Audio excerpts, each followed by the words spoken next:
Assalamu alaikum everyone. I hope all of you are fine. So what you need to do is I have put up a link in the chat section. You need to click on that link, mark your attendance, and then come back to the Zoom class.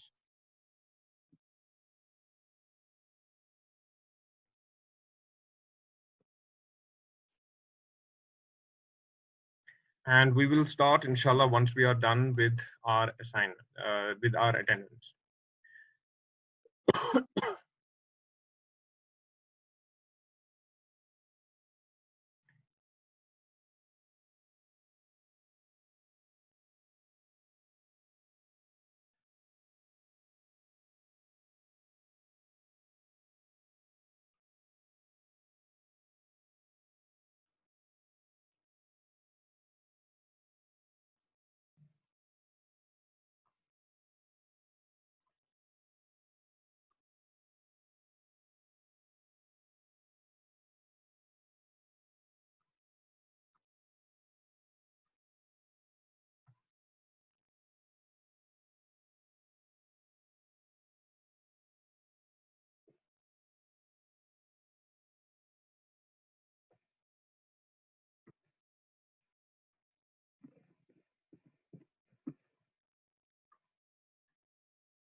There are 9 students in the class, but only 6 have so far marked their attendance. Make sure you mark your attendance as quickly as possible.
Students like Sumail, Kubab, Mead, you have not marked your attendance.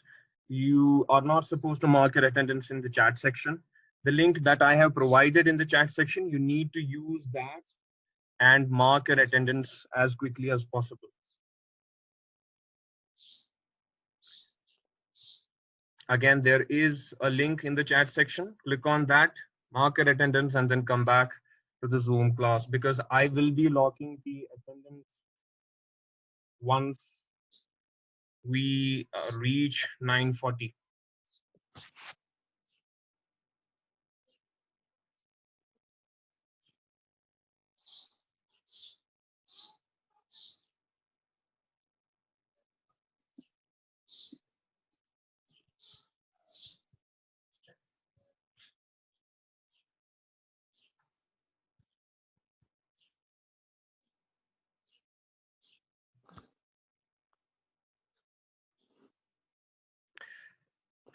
Sumail, Nasir Hussain, Hadia Fayaz, go to the link and mark your attendance.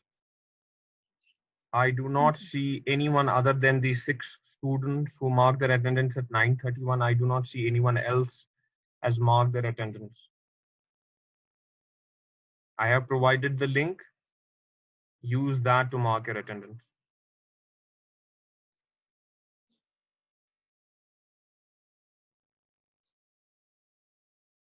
I will disable the link once we reach 9:40. Okay. Meanwhile, let us begin where we left off last time. So last time we tried to understand what decision theory is, right?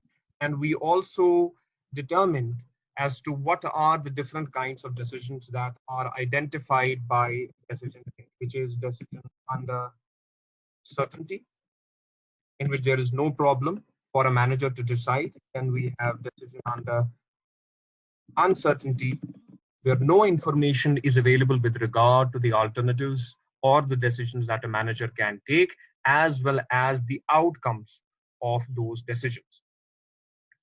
The next is decision under risk or decisions under risk, which are the decisions in which the alternatives have a certain probability of occurrence.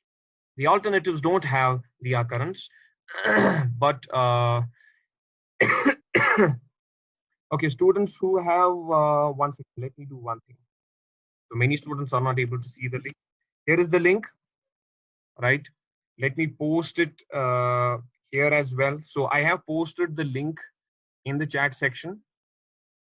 It is simple. It is tinyurl.com/QT attendance. You can write it on your own, right? Here is the link.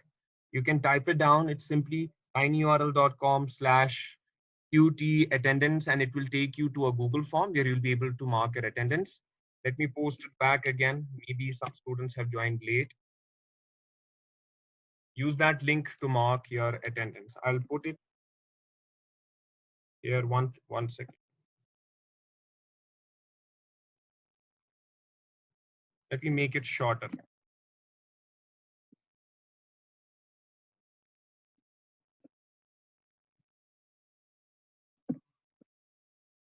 This is the time of automation, right? Okay. Let us begin now.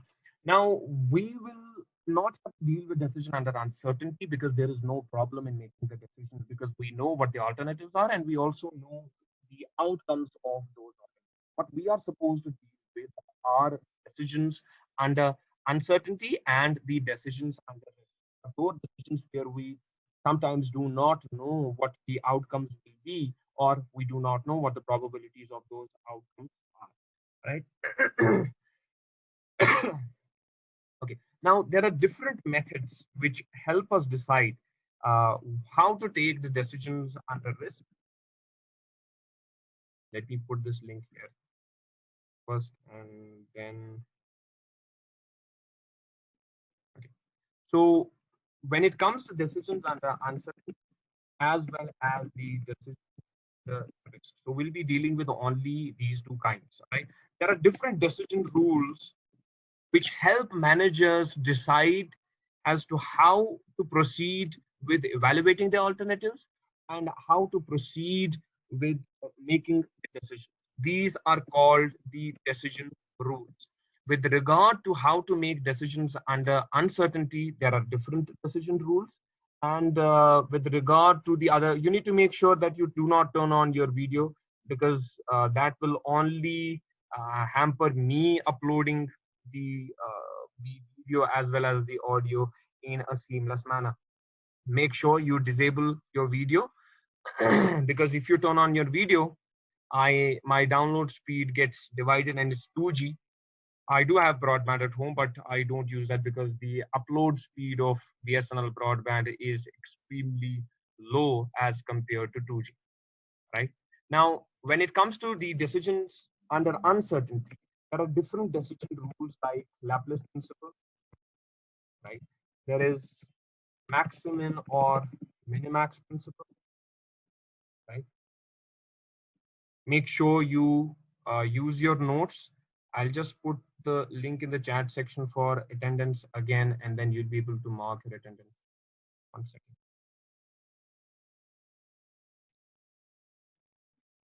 For those students who have joined late,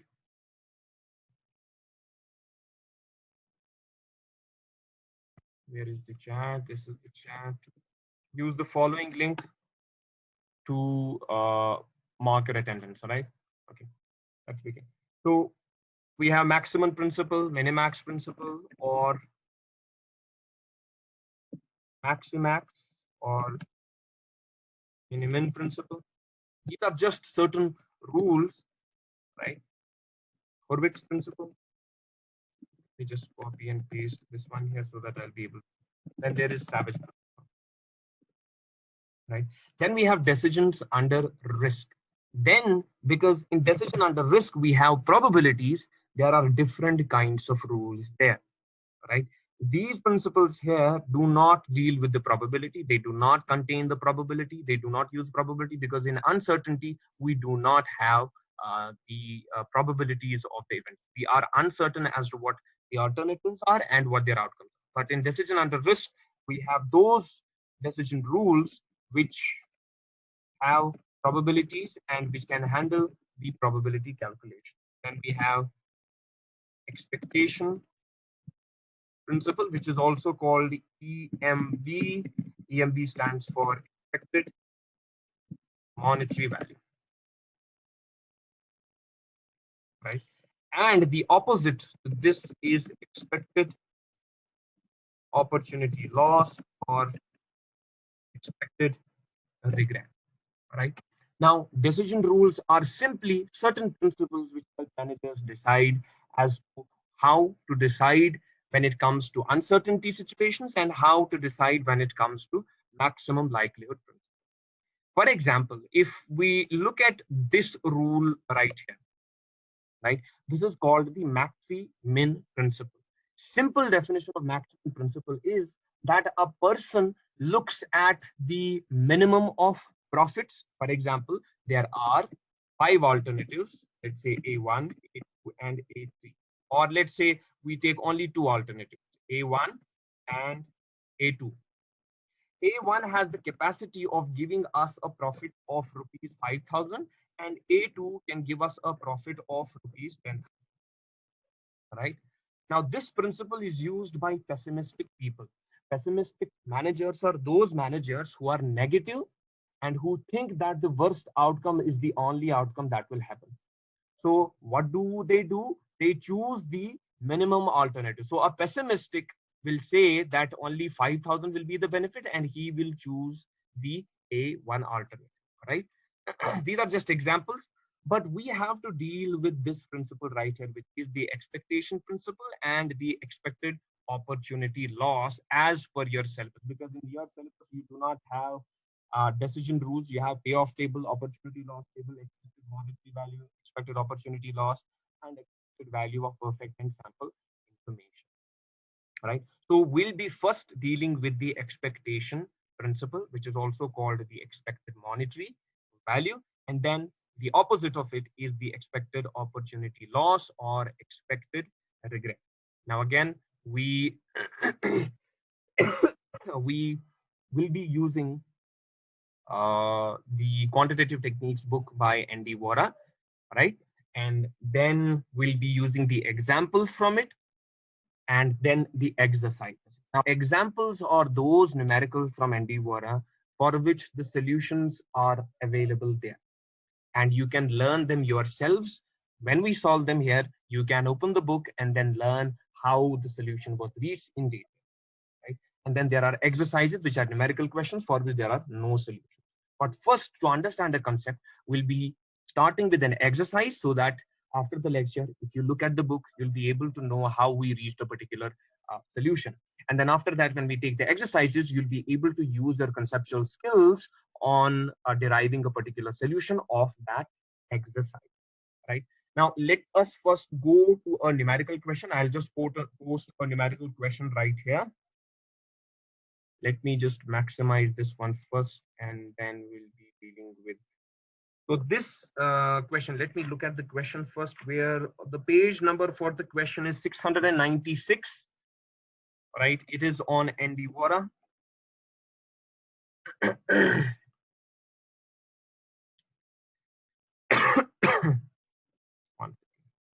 Let me just make the text bigger because you will not be able to see what it says. Right? Or let us do one thing. Let me just open my Excel sheet and then copy and paste the question there only. Okay, let me share the screen of my Excel. Okay, since I told you from the first lecture that we'll be using our computer screen as the whiteboard, and while I am solving the question, You will have to use your notebook to write down the solution, which will help you, determine as to how each and every step of a particular question was done, right? Okay, let's wait for this one right here. So we'll do one thing. Let us merge these cells. So it will take me a bit of time to help you see the solution or the question. One second.